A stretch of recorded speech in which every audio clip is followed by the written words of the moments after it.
Okay, so from the resting seiza position, what we're going to do is get into like the starting rocker position.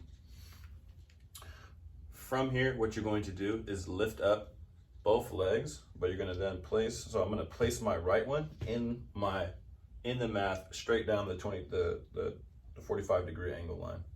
I'm placing it down. I'm going to bring my opposite leg behind me. I'm going to corner it, so I'm going to twist, do an internal rotation from my hip as I'm keeping my pelvis at the same level here. I have all the weight in my shin and in my foot, and what I'm going to do is push my hamstrings and hip back. I'll put my foot down, have my left arm down, and I'm going to slide back. I'm keeping my weight here in my lead leg. A little bit of T-spine rotation, as you see. So I'm sitting into it. I'm dropping my shoulder back a little bit, and I'm just going to sit here. Keep the weight in this leg. And then what we'll do is you exhale.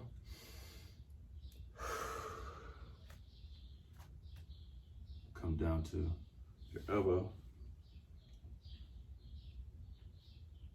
And then the next progression from that is to put one arm towards the outside leg, and you'll keep the weight in that whatever shin is on the ground, and you're going to walk the opposite arm outside of your column to get a nice stretch in your lat. All while you keep your head facing forward. You have to look up, you have to see where you're going. And so you'll do this stretch for each progression for the allotted time. Not every time you're going to do each progression. It's going to differ depending on your level. So I'll do that from a different angle. So I'm here.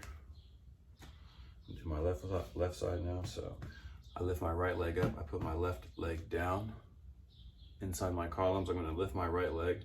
I'm going to twist it to point my toes towards the inside, the midline of my body. I have the weight in my shin and in my left leg. I'm sliding back slowly. Put my knee down, have my leg down.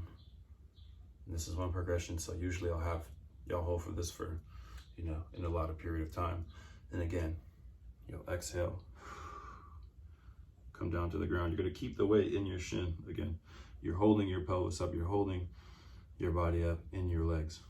You're feeling the stretch, activation in your groin and in your glutes. And then again, from here, we'll place our hand on the outside leg. Keep the weight in the shin.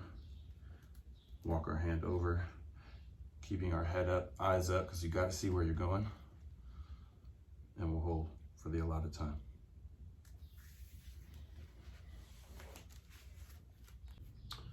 You'll often notice that I come back to this position. This is called seiza. This is an indigenous resting posture that essentially decompresses our spine through gravity by just allowing it to sit in a comfortable resting position. And so while we're in seiza, we do a movement called good mornings.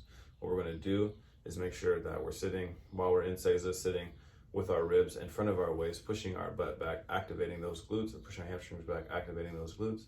And so what we're going to do from here is push weight into our feet and rise. We're going to stay within like about a 70 to 30% range. We're not going to go all the way down to our heels, and we're not going to come all the way up to where we have our, like a hip thrust. Okay, first and foremost, right? This is front chain. This is me and my back chain. Okay, so this is me at back chain 100%. But I don't want to be here. I want to stay about 70, and then I'm only going to go about 20% down. So I'm going to work right here in this range. These are called good mornings. These are going to activate your hamstrings, activate your butt, take the pressure off your lower back, off your neck. Make sure to keep weight in your shins and in your feet. Might feel a little pressure behind your knees. It's okay. You got to work it out.